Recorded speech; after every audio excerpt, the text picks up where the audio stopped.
We have problems here to solve first. So, we think that we have a goal to offer to people in Western Canada that's better than what they have, and we need your help.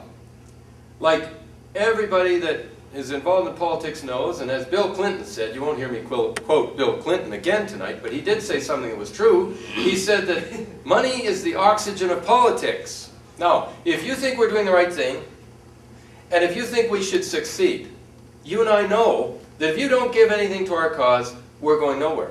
We're not getting big money from Bombardier, the federal government, the Liberals, Conservatives, or anybody else in any other party. We're not getting money from a big American corporation or anybody but the people of Western Canada. And if you don't believe in us, then we're not worthwhile.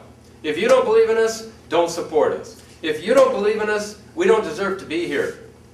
But if you think we do deserve to be here, and if we have something you want to see grow, then I'm not going to ask anybody to break themselves. But as I said earlier, a $100 donation is $25 out of your pocket. The rest comes from Ottawa. I'd love to use some of their money to tell the truth about those lying people and to create an alternative. So I think we represent actually the wave of the future, and I'm very close to my conclusion now. Don't you lose hope. Don't you lose faith. The world is turning from the empires of the past to the small independent nations of the future. You ever remember Czechoslovakia? What's Czechoslovakia today? Well, it's two countries. The Czech Republic, which is self-governing, speaks a different dialect and language, than Slovakia. Did you know of a country called Yugoslavia?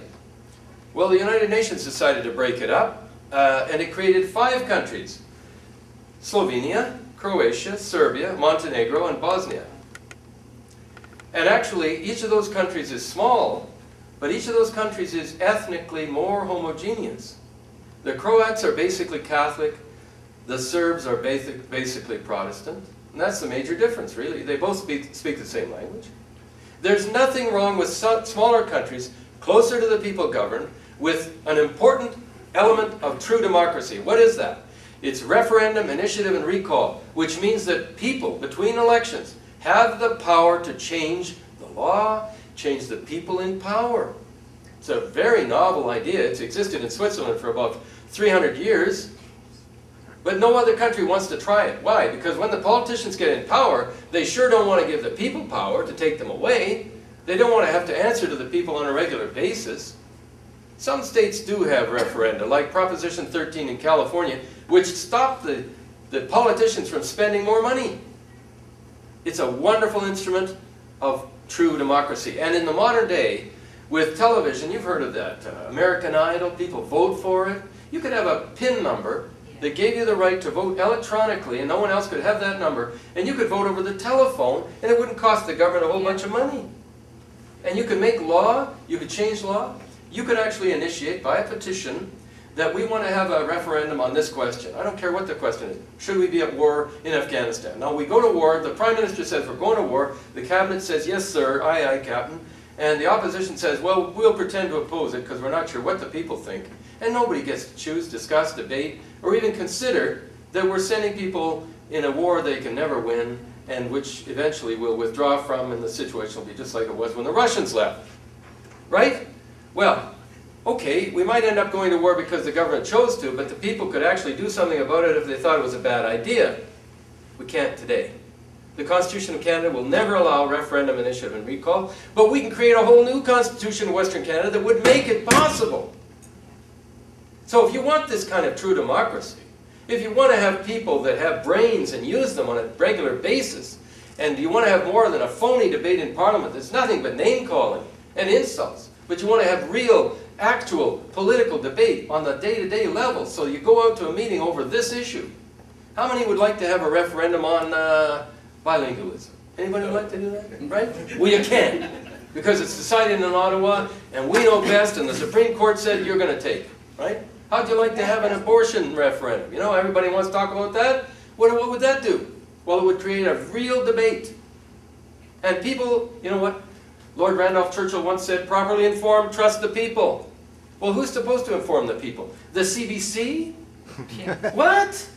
We have the power to inform ourselves. The great thing that's new and different about now that didn't exist in 1978, didn't exist in 1980, didn't exist in 1995, the internet, with websites like the ones we have here, gives us the power to be as significant as the Calgary Herald, significant as the CBC. Anybody who wants to find us can find us, and they can find out what we believe, and they can find out we're not the kooks they say we are.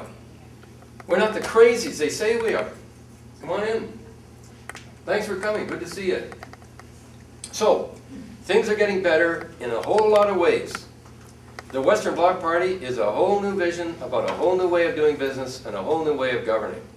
If we're going to succeed, it'll be because you help us succeed. It won't be because anybody in power wants us to succeed. It'll be in spite of every lie they can tell about me and every lie they can tell about you. Believe me, they'll do a lot of that. They've already done a lot of that. I'm supposed to be dead, right? As a matter of fact, there was a guy by the name of Doug Christie got killed in an accident on the road to Ottawa. He was a lawyer who founded Western Canada for Justice. And my poor dad got phone calls saying, "Oh, we're so sorry about your son." I'm sure they were dancing the horror in certain places that later found that, hey, we got the wrong guy. Anyhow, to put it bluntly, the world is turning into smaller countries.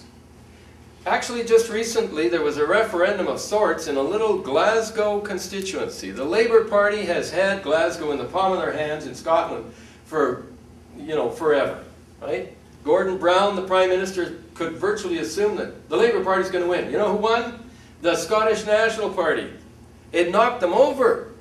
And Gordon Brown is on his way out. I can tell you, he won't be around too long. He elected Gordon Brown. Pardon? He elected Gordon Brown. Yeah, he was elected, but he won't be for long. Was he? I didn't think he was. Yeah, oh yeah. Okay. Wait a minute, maybe you're right. He was appointed. Yeah, he was basically appointed by the Labour Party when Tony Blair, you're right, thank you. He replaced Blair. So, many new countries are about to emerge, and many new countries have emerged recently. Western Canada would be a prosperous free nation. It would be culturally homogeneous. It could determine its own language, its own customs, its own immigration policies, its own tariffs, its own ideas in referenda. You know, sure, I got ideas that you might not agree with. It doesn't really matter. The Constitution of Western Canada is going to make it possible for all Western Canadians to have a part in the legislative process. So if we want freedom, and we want a land that we can really be proud of, what's wrong with Western Canada? And what's wrong with us? Well, tonight you could make a difference for the rest of your life. You could say, I'm going to work for this movement, and I'm going to see to it that it succeeds. Or you could walk out and say, gee, that was a nice idea. The guy talks awful fast, but I didn't hear much of what he said.